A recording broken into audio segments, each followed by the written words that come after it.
Welcome to Students Incorporated. I'm your host, Mr. Jason. Join me weekly as my team and I produce content that's informative, positive, fun, and uplifting. This podcast is created and produced with the help of students from the International Community School of Bangkok. Hey everyone, and welcome back to another exciting episode. Today we're diving into a topic that affects everything around us, the power of good design. From the products we use every day to the brands we love, design plays a crucial role in shaping our experiences. We'll be joined by our special guest, Mr. Tim Mills, to explore what makes design truly great and how it impacts everything from functionality to emotions. I'm also joined by co-hosts Miya and Frank. Then stick around as we jump back into the thrilling adventure of Legends of the Yucatán Part 5. We're in the middle of the story and it's getting intense and exciting for our heroes. But first, let's hear our quote of the day and get some headline news.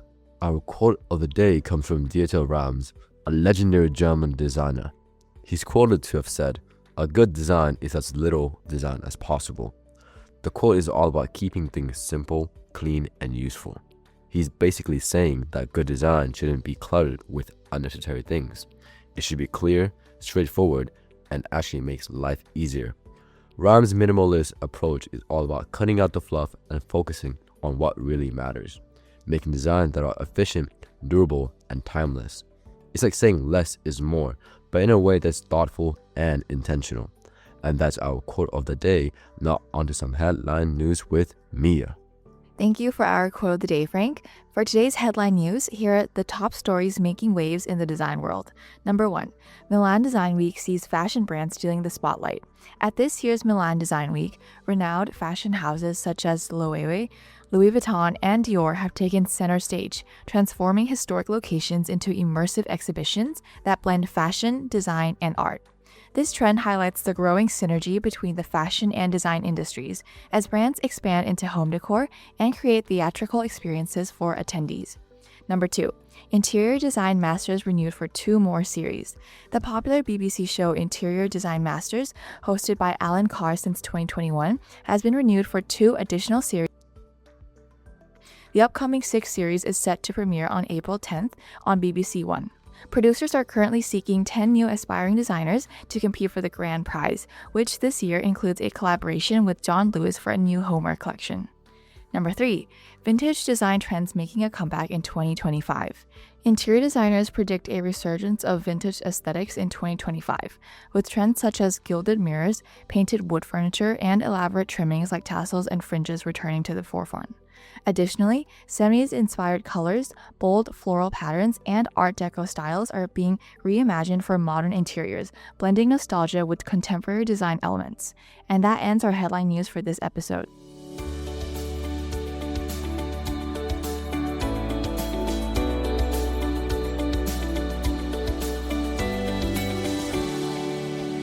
Thank you for the quote and the headline news. For this first segment, we'll be talking about something that affects everything from the products we use to the brands we love. Good design. Miya and Frank are joining me, and we do have a special guest as well. We'll introduce him in just a minute. Miya and Frank, how are you both doing?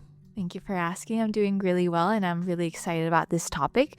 We know that design is everywhere, and I don't think people always realize just how much it shapes our lives. Same here, I'm doing really good. And I think we take good designs for granted until we come across something with bad design, and then it's all we can think about. Exactly. And to help us unpack the power of good design, we have a fantastic guest with us today, a friend of mine and a well-known local artist, Mr. Tim Mills, who knows a little something about good design. So thank you, Mr. Tim, for joining us. Thanks so much for having me. It's great to be here. I love this topic. I love speaking about design, and yeah, looking forward to this conversation. Okay, let's start with the big picture then. This question is for Mr. Tim. How would you describe the role of design in shaping how people interact with products and brands? Why is it so crucial for a product's success? That's a great question. Design, I think it's really a bridge, if you will, between people and the products that they create, the products they use. A well-designed product should be intuitive. You understand how to engage it, how to use it. Functional, right? You understand how to use that tool. And then a bonus would be that it's aesthetically pleasing. When a product is designed well, people they may not even think about how they're using it. It just works and they use it. But I think it really stands out, right? We see and we experience poor design. That's when you really notice it, right? You're frustrated, it's confusing, you don't know how to access something. It could lead to thinking like, this just doesn't work. I'm going to look at what else is out there, maybe switch to a competitor's brand. So good design, it creates an emotional connection. There's a relationship that's being built with users and those who are creating these products. It's incredibly powerful for businesses to tap into that, to build a relationship with their clients. Yeah, I agree, because I've definitely stopped using, specific apps or websites just because they were too confusing. And it makes me wonder, when you're designing everyday products, what are the key elements that you consider to ensure both functionality and aesthetics are balanced? So could you share an example, Mr. Tim? Sure, absolutely. One key element is usability, right? I mean, it's absolutely essential. How easily can someone interact with the product without needing instructions even? Does it make sense? Perhaps you've worked on an app before from a particular company, and then you switch to another app that they also create, and some of the keystrokes, or some of the hotkeys, the functions, because they had that continuity of design. Another aspect within design is visual appeal, right? So is it something that we're drawn to? But it has to serve a purpose, right? It has to be in conjunction with that utilitarian aspect of it. I think, of course, the iPhone is a wonderful example of this. Apple has spent many years, a lot of resources, mastering the balance between simplicity, beauty, functionality, usability, right? Engagement of the user experience, if you will. So from the way the phone feels in your hand, the way it's beveled, right, to the way the interface works, every aspect of this device, every aspect of the iPhone is designed with intentional user experience in mind. Yeah, that makes a lot of sense. And so, speaking of well-designed products, is there a simple product you love that has a brilliant design? Well, you may be familiar with the kitchen utensil company, OXO. They make a range of implements, a range of tools for use in and around the kitchen, the culinary arts. And there's one particular tool that comes to mind, the OXO, what they call the Good Grips peeler. Now, it's interesting, there's a story behind this tool. The founder of OXO, his wife actually suffered from arthritis. I mean, just really painful arthritis. And so he was pushed by that fact of actually seeing her try to use a kitchen tool that was painful. Talk about frustration of user experience, but it was painful, and it was hard for her to cook, right, to prepare food. And so that pushed him as a designer to think about how they could make a better product. So the OXO Good Grips peeler, I mean, it's a basic tool, right? But the design is fantastic. And the story behind it really shows how it pushed the designers to think, how can this be better? How can this be different? The handle is ergonomic. It's larger, right? So it's more comfortable to use. The blade is actually positioned at this optimum angle for efficient peeling of vegetables. It just shows, it's proof that even small improvements in design can make everyday tasks much easier. And so I just love the story behind what OXO has done. The OXO peeler. I like that. I can appreciate a well-designed kitchen tool. Okay, now on the flip side, is there a product you think could use some serious design improvements? Well, if you've ever traveled, you're in a hotel room, you pick up the remote and you're like, oh my goodness, like how do I turn this TV on, right? There are so many buttons and you don't know where to start. Half the time you're turning the volume up or you're switching channels when you didn't mean to, right? Or at someone else's house. We have this, so anyway, the TV remote, it's just clunky object, but it doesn't have to be, right? There are companies that have taken that concept and they've refined it, all right? So they've brought it down to with user experience and interface and usability, functionality in mind. They've simplified the experience, which actually makes it better. So good design in this case, pushing towards a better user experience. So some examples would be Roku, the Apple TV remote, very basic. Some of the buttons, some of the aspects, used for multiple parts of accessing. But those would be some examples. But that's one thing I think that needs some serious help, TV remotes. And actually, so inspiring way to better remote design, right? Yeah, really true. And honestly, it's crazy how something as simple as a remote can be frustrating when the design isn't intuitive.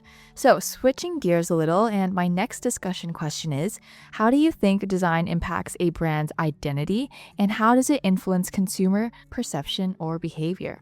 Okay, that's a great question, Mia. Design plays an enormous role, a massive role in branding. Think about some companies just that stand out. Nike, Starbucks, Apple, right? Like we've already talked about, Apple computers. Their designs and even their logo, their brands, instantly recognizable, right? You see the swoosh on anything and it's Nike. You don't even need to see the logo type.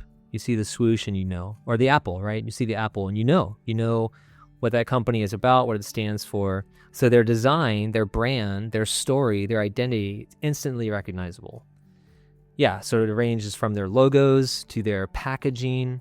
You open an Apple product, the box is beautiful, right? You hate to throw it away, right? You save this box forever because there's such a clear intentionality behind the why of how they designed that box. It's beautiful. So yeah, packaging, delivery, even the way the stores are laid out, right? You walk through an Apple store and there's a story to it. It's an unfolding story. Great design. So good design, it helps create trust, creates a relationship, creates loyalty, brand loyalty between these brands and their customers. And what they want to do is create this lifelong relationship, right? Think about if you're an Apple person, think about all the Apple products they have available for you, right? They want to keep that story going, keep that relationship going. So consumers are drawn to brands that show and exhibit great design. They build that brand identity. They build that relationship. It's intentional. Their design choices are all woven in within that. So it's pretty incredible how it comes together. Right, yeah, definitely. Now, I want to bring up a different topic, the topic of sustainability. With sustainability being a huge focus now, how do you see it influencing the product designs? And what are some challenges does it bring? Yeah, that's great, Frank. That's a good aspect of this. Certainly a big part of it. Sustainability, I guess we could even think of it as kind of a game changer in the realm of design. A lot of companies now are incorporating recycled or even upcycled materials, reducing packaging waste. They're creating products that last longer instead of being disposable. Even some companies offering, the ability to repair, right? So parts that can be used to repair some overall products instead of just casting them aside, throwing them out, and buying something new. So we're seeing all that happen. I think there's a consumer push for that too, which is encouraging. But the challenge will always be, at least right now it is for sure, and may remain, that you have to balance sustainability with cost, usability. Sometimes the most eco-friendly materials aren't the most practical or affordable. So those are some considerations that designers have to make. But that also leads to just creative options, right? Looking for other materials that are more eco-friendly and available, right? So I think those problems within design, those problems can always lead to creative solutions. And that's when we find new and exciting ways forward. Yeah, I like this topic of sustainability, and it reminded me of something I actually had to do this week. So I had to replace the ink in my inkjet printer. And years ago, we had to always buy new complete cartridges, right? Yes. And we change those out and we throw them away. There wasn't even a recycling type situation. So they came out with a new solution. Why not put refillable ink wells inside the printers themselves? So now you can buy ink bottles and refill it yourself, which saves us a lot of money, consumers a lot of money, but also, even more importantly, saves the environment from throwing all this stuff out all the time. Yes. So there's just something simple like the inkjet printer, I feel like, is a great example of sustainable design. Okay, let's, can you walk us through a design or creative project you've particularly proud of? And what was that kind of like that process? What did it look like? Yeah, sure. Yeah, so okay, I'll take us back a number of years, number of decades actually. So I'm a ceramic artist, visual artist, but primarily working in clay. So a lot of my past design experience has been in the realm of craft. So I'll take us all the way back to my senior year in college, and my senior thesis actually combined two areas that I'm passionate about, clay and percussion. So I actually spent my senior year designing and creating ceramic percussion instruments. I had to learn how to weld. So I had my professor teaching me how to weld. I needed to weld tuning rings. So I acquired a new skill in this process. Also learned how to do what's called a molly weave, so a tuning system for drums. Learned how to do that. Learned how to source. I found a place in Florida that sold goat skin used for heads, for drum heads. So learned how to soak and stretch and apply drum heads to ceramic shells. There's a lot to consider, a lot to learn and implement in the design of these drums and in the exhibition itself. So thinking about kind of how the process rolled out and even kind of what it led to. So the intention behind the design of these objects, really, I mean, they were pieces of sculpture in a sense. So they were at the same time works of art and instruments to be played. I mean, there was a utilitarian aspect to them. There was an aesthetic value on the piece itself, right? The individual drums themselves, but then also a functionality, right? This is an instrument to be played, to make music with. So I guess the culmination of that year and that effort really came together on the opening night of the exhibition. The gallery space on campus was scheduled up full with other shows. And so I actually had to do my show in the city where I was studying and at a local bank of all places. And so they had this really nice, large, open atrium within the bank. And so my drums were on pedestals kind of throughout the bank. And all my friends and, people coming from the community came and showed up on opening night. And after a few words of introduction about the show and the concept behind the work, I encouraged everyone to grab a drum and try it out. And so it was really encouraging to me as an artist and as a musician, and also people that loves to gather people, to see that all across this bank in this city, little drum circles were breaking out. People were making music together, creating art together, a communal art project. So, yeah, I just think I love kind of seeing what came together through that year for me, the different things I learned, different aspects of design that went into the instruments themselves, the pieces themselves, but then also seeing what it led to. It was sort of this generative effort within the community to allow people to come together and to create music, to create art together. So it was fantastic. Good memory for me. And yes, thank you for sharing. So finally, looking towards the future, how do you see design evolving, especially with digital tools and AI, especially becoming more prevalent? Mm-hmm. Yeah, it's a great thing to think about. Just kind of looking at what is now and what's next, and as we move into the future. I mean, I'm encouraged. I'm excited about possibilities. Design is evolving rapidly, right? I mean, AI is evolving rapidly. We're still learning and just on the cusp of possibilities. In fact, I'll just say, as a ceramic artist, there are artists that are using 3D printers to create works of art with clay, as the medium. So pretty fantastic. So yeah, design's evolving at a rapid pace. AI, digital tools, all of that. So, AI is a tool. I mean, it's helping designers test ideas, right? Be able to put something into a physical embodiment of an idea, to be able to test it and personalize user experiences, to really see, talking about form and function, like to bring ideas into reality. Websites, apps, now we can, adapt. We're seeing where, within the user interface, apps can actually adjust their layouts based on devices, based on user behavior even, which is really fascinating, right? We think about sort of these apps and other tools being tailor-made for us and our user experience. 3D printing is, to go back to that, as I mentioned just a second ago, it's making great strides, right? All these different materials that can be used to print. You've probably seen not just small 3D printed models, but also even in the architectural realm. I mean, concrete is being used, being printed in 3D printing. I like to think of the log cabin as kind of like the early 3D printer, laying logs on top of each other layer by layer. But now we're seeing concrete, and so just fascinating things happening, right? It's an exciting time to be a designer, exciting time to be an artist, harnessing different tools, being inspired to create new things. So the future of design.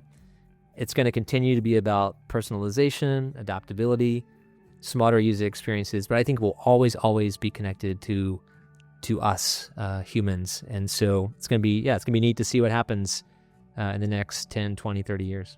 Talking about 3D printing, we did a news segment, I think a few episodes ago, about the SpaceX suits and how they were specifically redesigned from the old NASA clunky, I forget how many pounds the old ones were. But the helmets of the new SpaceX suits were actually 3D printed, which was super fascinating. That is fascinating. So, yes. Well, this has been a great conversation, and I hope our listeners have learned a thing or two about the power of good design and about how much it influences our daily lives, from the phones we use, the chairs we sit on, and the kitchen utensils we put to use. Yeah, I agree. It really makes me appreciate all the little things that we use every day, or like the things that make a product or brand work so well. And also the things that don't work so well. Overly complicated remotes. Exactly. Mr. Tim, thank you so much for joining us today. Absolutely. Before we go, any final advice for students or aspiring designers out there? Yeah, I think for students, whatever the creative endeavor is, or for aspiring designers out there, I think look for story. We are human. We have a lived experience, and there is story out there. As I mentioned, the founder of OXO, and kind of seeing his wife struggle with, just something as simple as peeling vegetables, right? And it led him to think of how something could be better. So as you're designing, think about that. What is the story? What's the why behind this? And push yourself through that story. Also, when you observe something that is poorly designed, or you're frustrated or you're confused about something, ask yourself, how could this be better? And actually, maybe you're the one to set out to make it better, to change something. Going back to Apple's remote, and just as a parting shot, it's a wonderful little remote, but it's kind of tough when you have to enter your password and you're zooming around on the alphabet and kind of going back and forth. Could there be a different layout? Could there be something different? Anyway, keep your eyes open. Find those points of awe and wonder. Look for the story, and then maybe you're to help write some of the story too. So just anyway, a few parting thoughts for you. I really like that. Thank you so much. Yes, design with purpose. And this could go out to all of the upcoming seniors at ICS. The idea of maybe using design in their capstone projects, right? And that ends our first segment. Stick around as we bring you our continuing adventure story titled Legends of the Yucatán right after this short PSA. 1, 2, 3, 4. Now for our PSA, we will be introducing and gearing you up for Songkran break. Songkran season is just around the corner. As you listen to this episode, don't forget to make plans to celebrate Songkran with your friends and family. Songkran is the Thai New Year's national holiday and one of Thailand's most famous festivals, which marks the beginning of the new traditional year. Water fights and the splashing of water is undeniably the most famous aspect of Songkran. Yet, Songkran is also known for its Lod Nam Dam Hua tradition. Lod Nam Dam Hua is a tradition of pouring scented water on elderly family members' palms to receive blessings and pay respect to welcome the new year. So don't forget to go out and enjoy Songkran.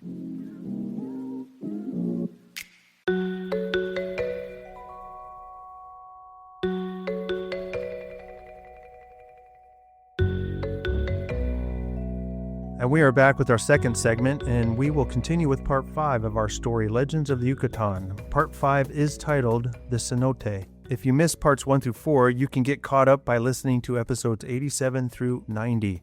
Legends of the Yucatan is a sequel to our Season 2 story, The Secrets of El Dorado. We released last year during episodes 55 through 64 in audio narration. It's also available in book form as a downloadable PDF from our website or in paperback version on Amazon.com. Just visit studentsincorporated.com to find out more.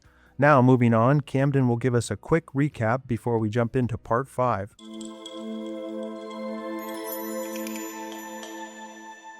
Recapping Part 4, The Incident. The artifacts were stolen and the villains escaped. Some of our heroes visit Anthony, who's in the hospital with a concussion. The group's schedule has changed and they decide to take a trip to Chichen Itza instead. And without further ado, let's jump back into our story where we join our eclectic group of characters and their continuing adventure.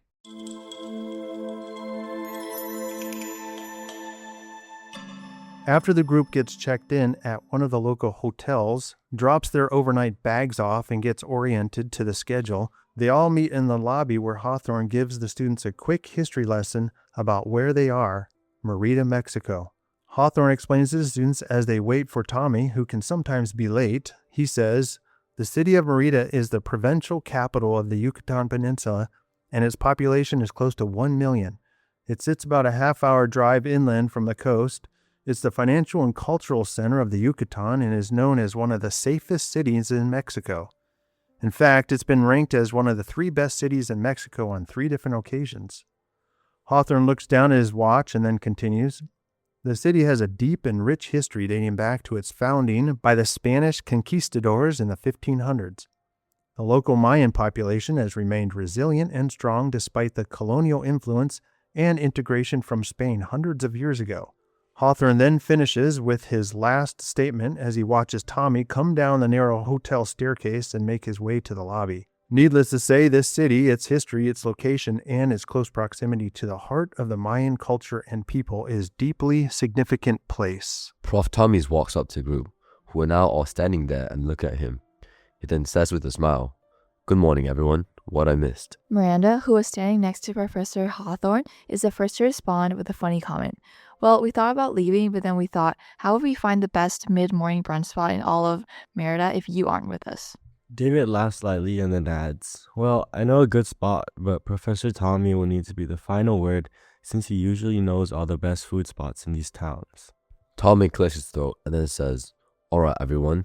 Sorry I'm late. I've got a bad habit of being on Mexico's time when I'm off campus." He then continues as he looks at Hawthorne with a slight grin and says, "Now that good professor here has given you all a free history lesson, I think it's time to show you the best place to get one of my favorite locals, huevo rancheros.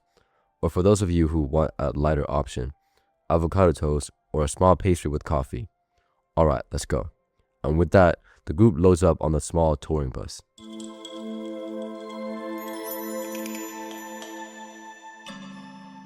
After enjoying a mid-morning brunch together at one of Prof. Tommy's favorite cafes in Merida, the group are on a tour bus and heading toward the famous and ancient ruins of Chichen Itza. The bus ride from Merida to the sprawling site is about an hour and a half long. During the ride, the students surround Miranda and David and pepper them with a variety of questions about their personal journeys into their careers and everything in between. Professor Hawthorne and Prof. Tommy sat up close to the driver and were discussing the day's agenda. Ava and Lily were sitting together talking about life and the variety of things from the past year. As the bus arrives at Chichen Itza, as you would guess, the area is very populated with tourists. And one of the first things to do as a tourist is to visit the Grand Museum of Chichen Itza. Then, after gaining knowledge about this ancient Mayan location, it is advised to go see some of the old structures such as the Great Step Pyramid, known as El Castillo, or the Temple of Kukulkan. There is also the Ball Court, Temple of the Warriors, and the Wall of Skulls, all popular among tourists. The tour bus parks and the group gets started with a visit to the Grand Museum together.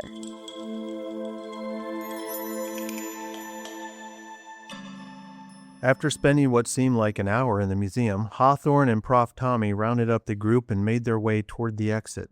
As they were exiting the building, Hawthorne mumbled to Tommy, who was walking next to him, "Well, I'm glad this museum visit was uneventful, unlike our last museum experience a few nights ago." Tommy looked at Hawthorne out of the corner of his eye and nodded his head in agreement and then said, "Thanks for the reminder. I'm going to check on Anthony and see how he's doing." Hawthorne replied, "Good idea." The group gets back on the bus, which then takes them to another large parking area situated closer to El Castillo, the large and famous step pyramid. As the group gets off the bus and makes their way to the large open area surrounding the step pyramid, Hawthorne, wanting to take advantage of a teachable moment, motions for the group to gather around him and Prof. Tommy before letting the students wander around and explore. Hawthorne begins with describing the temple itself. The step pyramid is known by the name El Castillo, or the Temple of Kukulkan. Kukulkan was a Mayan deity and was represented by a feathered serpent. Hawthorne continues, the temple's height and presence dominates the flat landscape around here and was one of the main structures in all of Chichen Itza. Prof. Tommy and I did some work here way back in the day, so it's fun to be back. Tommy jumps in with a few more details. The temple has 4 sides and each side has 91 steps. It used to be open to the public until a tourist was hurt climbing the thing. It's closed to the public ever since, and since has been, I think, 2006. We're not allowed to climb the thing or go inside. That's unfortunate. There are a lot of cool small rooms inside. He continues, anyway, you can walk around the temple if you feel like it, and then go explore any of the other structures you see here. Just be mindful and obey the signs. Even though UNAM has a partnership with the local government officials, we're not allowed to take students beyond the designated tourist areas without a pre-approved permit, which we didn't have time to get before we left.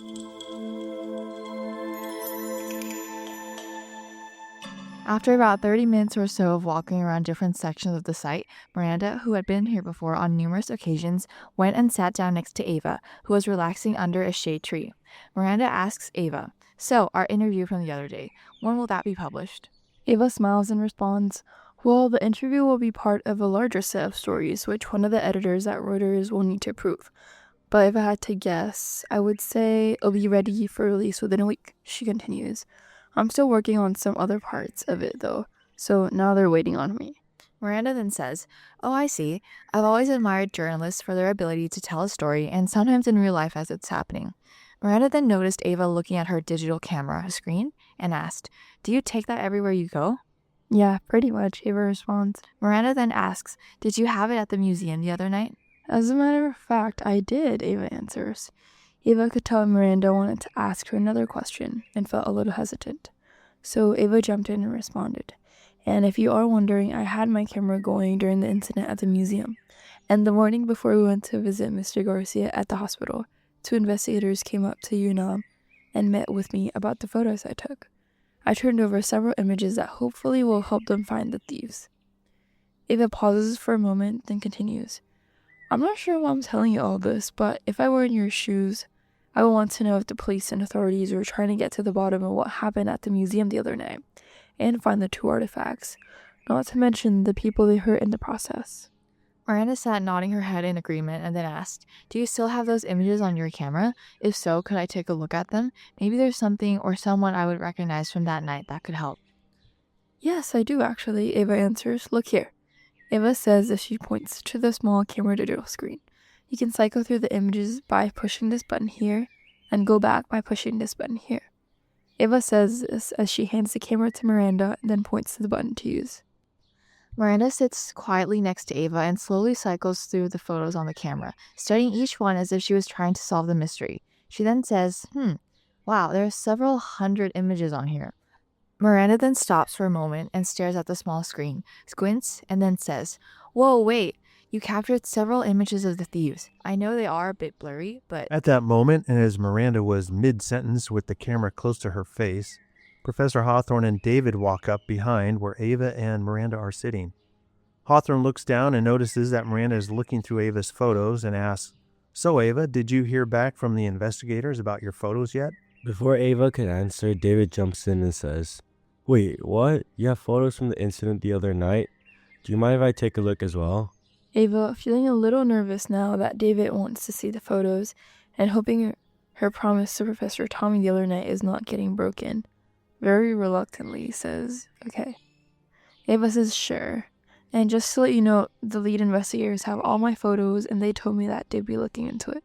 David sits down next to Miranda and says, "Do you mind if I look over your shoulder?" And then he replies to Ava and says, "I wouldn't bet on the investigators being able to piece it together. I mean, they are probably legit, but it's been my experience to not put much faith in the authorities being able to figure this out fast. Hawthorne then replies, with your background and experience, there are a few photos Ava captured that you may want to look at. Maybe you'll see something we missed. David looks intently at the digital camera screen as Miranda clicks forward on each photo slowly. He then says, stop. He then points to the screen and says, it looks like these 3 images were taken the moment after the flashbangs went off. Ava replies, yes, those were taken automatically, and the 2 people in the images seem to be the thieves. And maybe the ones who injured the museum staff and Mr. Garcia in the process. One of the images caught David's eye particularly. He then asked Miranda to try to zoom into what looked like the arm of one of the persons. He then said, there, look, do you see it? There on the wrist of one of the persons is a small tattoo. And I know that tattoo. I've seen it before. The tattoo is a cross with 2 small dots over the top. The image was blurry, but when zoomed in on one of the forearms of the thief, there was a small gap between the glove and the sleeve of the hoodie, which revealed part of the thief's wrist. There, as plain as day, well, a little blurry though, was the tattoo. A cross with 2 dots over the top of the cross.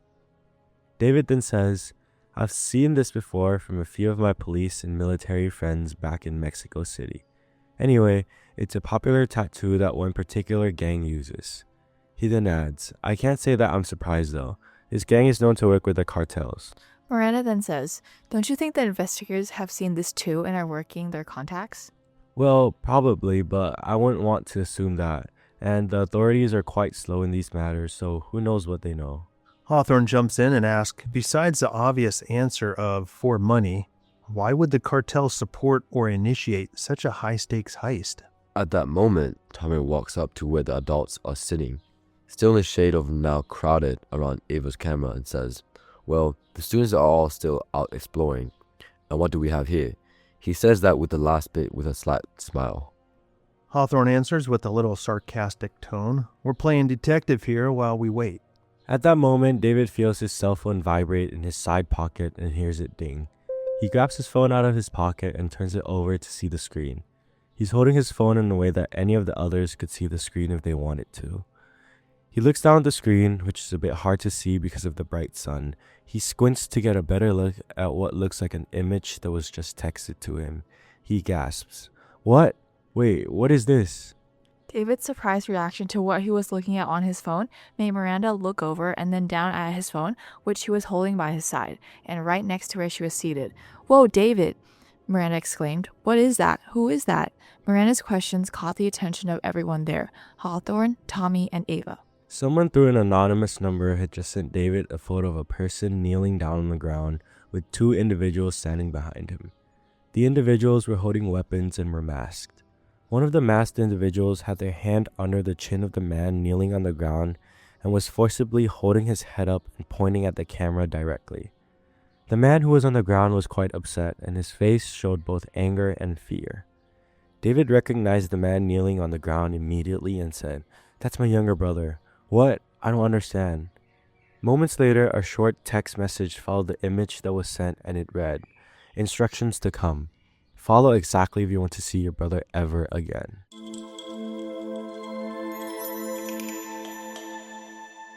Maria motions to Renata and Carlos to load up in the car again. She says, "Grab your things and let's go." Renata asks as she and Carlos were packing their bags and getting back into the same car they had come in. "So we're into kidnapping now?" Maria then responds, "Just do as I say and we'll be fine. We need that final payout and this is the only way to get it. Plus, the cartel's guys are in charge now, and we're just along for the ride, at least until it's done." As the now 2 cars pull out of the small dirt turnoff next to the safe house, Carlos asks, "So, what does our driver have to do with this? I mean, why is the cartel interested in him and why throw him in the trunk?" Maria responds, "You ask too many questions, nephew. Just go along with the plan and follow my lead, and hopefully this will be over by the end of today. And if you need to know, our driver from last night, well, he's related to the guy who discovered the golden mask. So if you're wondering, the cartel is hoping to make an exchange, our driver for the location of where the golden mask was found." Maria then looks over at the new driver, one of the two cartel members who is now driving the car they're in. Their car is following the other cartel members who is driving an old pickup truck that looks like it's been hit with bullets on a number of occasions. Renata then adds, so if we drove to Merida last night and this was the cartel's plan from the beginning, we must be heading towards Chichen Itza since that's the general location the mask was found. Maria glances over at the driver, hoping her niece and nephew's flurry of questions doesn't upset him. She then answers, yes, Renata, you're very observant. We've got about an hour and a half car ride, so let's keep our questions to a minimum, okay?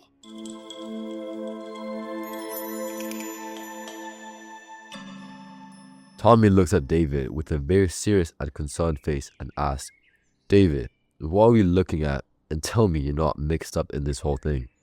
David answers, his voice tone changing, more deliberate, focused and angry. He says, this is my brother, and well, I haven't spoken to him in over 3 years.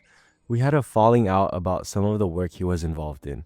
I didn't agree with it, and as it was a borderline criminal at that time.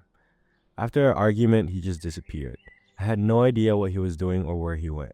Hawthorne then asks, so in your opinion, is this real or just a ruse? I mean, this could just be a setup for something bigger. You and Miranda are quite popular now. What do they want? Money? At that moment, another text message comes into David's phone. David looks down, reads silently, and then answers Professor Hawthorne's question. It's not a ruse. My brother's not capable of something this elaborate, at least not without help.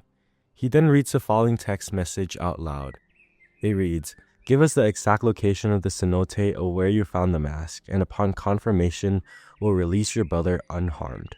No exceptions, no negotiations. You have 1 hour. If we see any federal or local police officers anywhere near the location, you tell us. Your brother disappears. Remember, we have eyes and ears everywhere. Tommy then says softly and quietly, well, the demands are quite clear and straightforward. I may know a guy at the police precinct by UNAM campus we could trust with this information. Miranda, who has stayed quiet, now speaks up. There's no time, David. Why can't you just send the location of where you found the mask? I don't think anyone's life is worth losing over that information. David replies, there are only 4 of us who know the location, and I suppose I was the easiest to get to. The other 3, one of whom is an American diver, a buddy of mine from the military. Well, he's back home in the US right now. And the other 2, they're both low-level politicians that have nothing to gain by giving this information to the cartel. He continues, and you're right, Miranda, no one's life is worth losing over this information. Tommy looks at David and then says, you stated before that you and your dive partner discovered the golden mask near here. That part is public knowledge, right? Tommy goes on, well, my guess is that the guys on the other end of the text message are on the way here. They give you a 1 hour time limit to respond. Hawthorne jumps in and says, I'd like to get these students out of here. I'm going to find Lily and have her accompany them back to the bus and then go back to the Grand Museum. They can rest there, grab some food, and wait while this gets sorted out. Professor Hawthorne's feeling of stress and anxiety was now starting to rise. The responsibility of keeping the students safe was solely on his shoulders, and he had thought the worst of the events were over. Ava responds to Hawthorne's comment. She says, if you don't mind, I'm going to stick around here and see what happens. And don't worry, I'll keep out of trouble. Hawthorne steps away from the group to go find Lily and the students in order to give them some instructions about the change in plans. He won't, however, tell them what all just transpired with David, the photo, the text message, and David's brother. The less he shares with the students, the better. He thinks the students will be better off hanging out at the Grand Museum compound with Lily for the time being. There are a lot of tourists and other officials there. It's a good public area and safe for the group.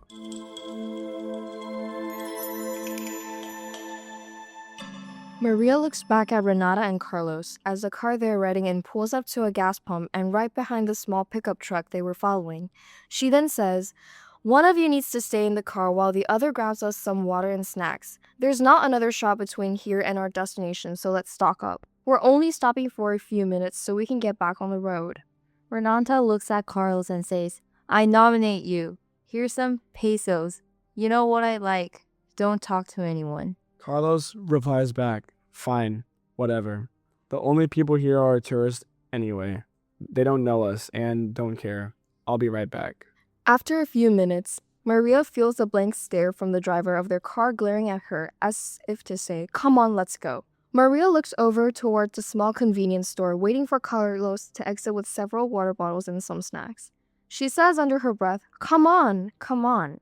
She then sees him emerge from the store and walk toward the car, smiling and humming. She shakes her head and says to Renata, who's been waiting in the car with her and the driver now, "Jeepers, that kid lives in his own world." Renata laughs softly and then replies, "I've been saying that for years, Aunt Maria." At that moment, Carlos opens the door and gets into the back seat and says, "I think you'll like the snacks I got.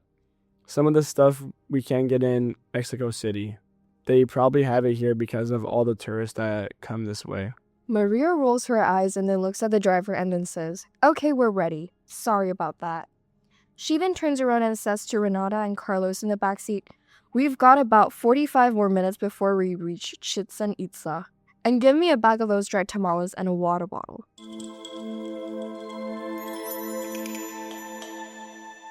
After about 15 minutes of getting the students back on the bus and telling the driver to take them back to the Grand Museum, the same museum they had spent an hour at earlier, Professor Hawthorne makes his way back to the others who are still sitting in some shade close to the main step pyramid. He walks up to the group and then asks, "So what's the plan?" Hawthorne waits for someone to answer. Everybody just sits there, not saying a word. David then breaks the awkward silence and says, "We got into a small argument a few minutes ago and I think we've come to an agreement. My brother's life is far more important than keeping location the cenote confidential. I don't really care about that stupid gold mask. It means nothing to me." David continues as the others listen. Most people assume I discovered the mask at the bottom of the cenote, when in fact I found it in a different location. I can tell by the looks on your faces that you are surprised, maybe even a bit angry at why I led everyone to think it was at the bottom of a deep secret cenote. Truth is, however, my dive partner and I did dive the cenote, but we found nothing. It wasn't until we had finished our dive and then were taking off our tanks and securing our gear that we made the discovery. Anyway, we can assume that the thieves who took the artifacts the other night during the gala event are working with the cartel. And I recognized a small tattoo on the wrist of one of the thieves from a photo that Ava has. Miranda looks at David with a very puzzled look on her face and then says, "What? Really? Why would you keep that a secret?" Tommy jumps in as well and says, "Alright, I'm intrigued and you have my attention, David. I assume there's a good reason for this." David responds, "Okay, here it is. The secret cenote is actually the cenote, which is located on the inside and at the base of this temple right here." This temple, Hawthorne says as he points to El Castillo, located a mere 50 meters from where they are huddled under a tree for shade. "Yeah, that's correct," David responds. "I know what you're going to say. You're going to say that it's common knowledge that there's a cenote located at the base and inside the temple. It's true. We explored it and found nothing. It wasn't until we were done and putting our gear away that we discovered a hidden small passageway off the main chamber next to the cenote." He continues, "It was hidden and we found it by accident. One of my heavy oxygen tanks tumbled over and hit the wall behind it. As soon as this happened, a small hole opened up inside the wall, revealing a narrow corridor." Tommy is intently staring at David as he tells the group what happened and then says, "So only 4 people knows about this?" "Well, not really," David answers. "Only my dive partner and I know about this. The other 2 guys with us had already exited the cenote chamber and were outside the pyramid when this happened. And, out of curiosity, my partner and I then broke some more of the wall opening. Enough so we could squeeze through it and check it out." David continues to explain what happened as the others were listening intently. "We then squeezed through the small opening in the wall with our flashlights and slowly, in a crouching position, made our way through this small corridor, which led to a medium-sized interior chamber, which you could stand upright in. This is where we found the golden mask, just sitting there, resting against one of the walls inside the chamber." Tommy jumps in and interrupts David and says, "Wait, what? Do you have any idea how groundbreaking this discovery is?" Tommy looks over at Hawthorne and says, "This is amazing." Hawthorne replies, "Oh yeah, David, go on, please." David continues with somewhat of an anxious voice now, and I have to tell you that the mask was not the only thing in that hidden chamber. There were a lot more items in there, a stash of other artifacts that seemed sacred to this temple and place, And yes, much more gold. Other gems and stones and pottery, which I assume would be full of other important and valuable things. We were both shocked and amazed knowing that this was an undiscovered chamber beneath one of Yucatan's most visited tourist destinations. We thought, how could this still be hidden? David then finishes with his explanation. I was being pressured by the politicians and UNAM to bring back something of value from our cenote dive and exhibition. And the mask, which was located right inside the chamber, was easy to grab and carry out. I thought this would satisfy our sponsors in the college. I also led them to believe that we found the mask at the bottom of the deep cenote we were diving in. My dive partner and I did not want to reveal at the time that this hidden chamber existed. We knew it would be extorted by the politicians back in Mexico City. It's just too special and significant, especially to the indigenous people living here. Miranda then says, I know that feeling, David. When my team and I made the discovery of the jade jar south of here, we hesitated even revealing it. We knew it would change things. Miranda was just sitting there taking it all in. In her heart, she totally agreed with David, his feelings of not wanting to extort such a sacred site and revealing its location. She knew that, much like the gala event, higher-up people in authority would want to make a spectacle of such a discovery.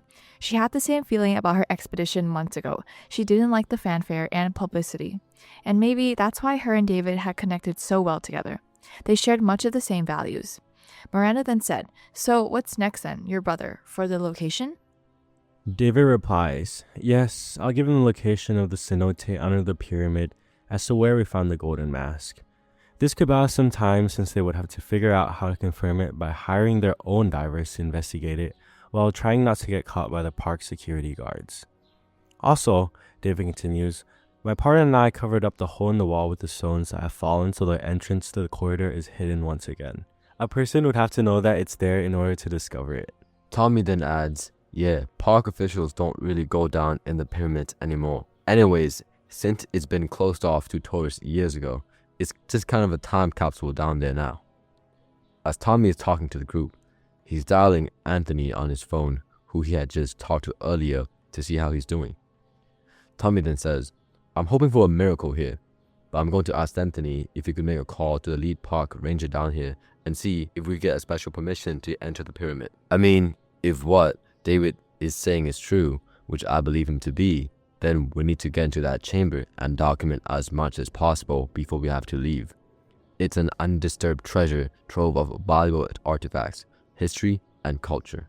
Hawthorne looks over at Tommy with a smile and says, just like old times, buddy. I'm in. That's if Anthony can help make it happen in the next 45 minutes. Miranda then says, I just had an idea, David. She continues, in return for giving them the location where you found the mask, why don't you ask them to return the jade jar they stole as well? They already have a golden mask, which is worth far more than the jar. I wonder if they'd compromise. While Tommy's on the phone with Anthony, who's still in the hospital back in Mexico City, but doing better, David sends a text back to the number that sent him the photo of his brother, demanding that not only do they give him his brother back, but also the jade jar they took. Of course. He's assuming they have it on them. He then says to Miranda, I hope this works and doesn't backfire. The cartel can be quite cruel if they think you're changing the details of the agreement. I mean, their message did say no negotiation. At that moment, Tommy turns back around and faces the group again, having been on the phone for about 5 minutes, and then says, Okay, I've got good news. Anthony got hold of the lead park ranger here and got us permission to enter El Castillo, accompanied by one of the on-site workers. Anyways, I guess the lead rangers felt sorry for what had happened to Anthony, and well, he was easily convinced we had got verbal permission. He continues, one of the site's workers will be here in a few minutes and will take us into the pyramid. Hawthorne jumps in and says, Does anyone have a flashlight on them? Well, besides your phone flashlight? None of them had a proper flashlight. However, they all had their phones, and Ava did have her camera as well. Ava, who had been quite silent listening to all the events unfolding, then says, Professor Tommy, I've got my camera with me and I can help take photos once we get inside. It could help since you're wanting to document what we find. Tommy responds to Ava. Good idea, Ava. This will be helpful. Oh, look, there's the site ranger now. Looks like he's motioning us to follow him around the back of the pyramid. Tommy then says in a somewhat sarcastic voice, I hope you're ready to walk up 91 steep steps to the top. We need to enter the structure from the top. And with that, Tommy, Hawthorne, Ava, David, and Miranda disappear around the back side of the pyramid, led by the young park ranger who looks to be not even 20 years old. Following the young park ranger, who seemingly bound up the 91 stone steps to the top of the pyramid rather quickly, Hawthorne and Tommy were the last to make it to the top of the temple structure where the others were already waiting. The pyramid structure stood 79 feet tall off the ground, or 24 meters. The temple which sits on top of the pyramid is 20 feet tall, or 6 meters. Altogether, the entire structure, pyramid and temple, have a height of around 98 feet, or 30 meters. The temple is a square stone structure and would be the group's entry point into the pyramid. After catching their breath and wiping the sweat from their faces, the group of 5 looked to the young park ranger for some instructions. The young man didn't say anything. He just looked back at them. It was midday and the sun was quite hot, so the group was anxious to get into some shade. So Hawthorne asked, "So can we enter the structure now?" There was a long pause, and then the young park ranger, not really wanted to do this in the first place, replied by telling the group that he was just going to go wait for them down at the bottom of the structure outside and on the ground level just to make sure no other tourists attempted to climb the pyramid. He told the group that they could take as long as they want and just to come back out the way that they came, and to make sure they are not in there too long because the quality of the air is not good for long exposure.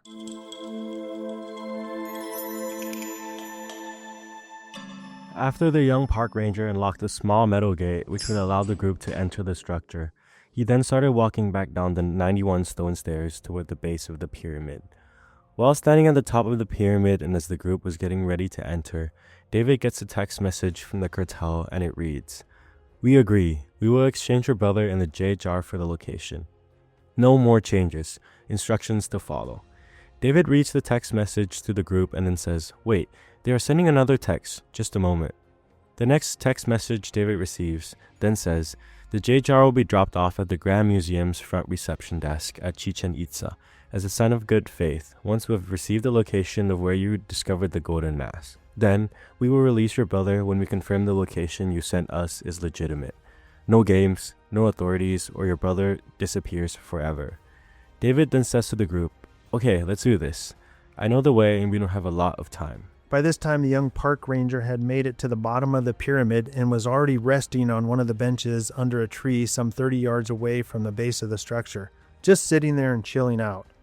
As the group of 5 funneled into the stone temple structure at the top of the pyramid, some had feelings of worry and some had feelings of excitement, or a mix of both. Hawthorne was the last to enter. He stood in the small stone entranceway of the temple, looked back over his shoulder and toward the horizon and thought, "Wow. What a view. And what have we gotten ourselves into?"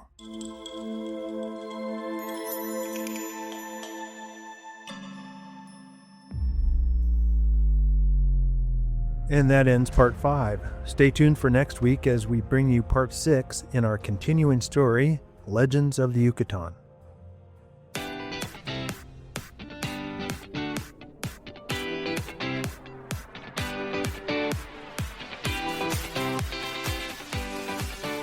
As we end this episode, let's not forget the power of good design and the good it brings to our world. Thanks again to Mr. Tim Mills for joining us and adding his insight. Also, keep up with our adventure story, Legends of the Yucatán, as we bring you part 6 next episode. And as always, this podcast would not be possible without the hard work and support of our international student production team. All music and sound effects are courtesy of Pixabay.com, a vibrant community of creatives, sharing copyright-free images, videos, and music. And we are signing off until next time. We are Students Incorporated, because your voice matters.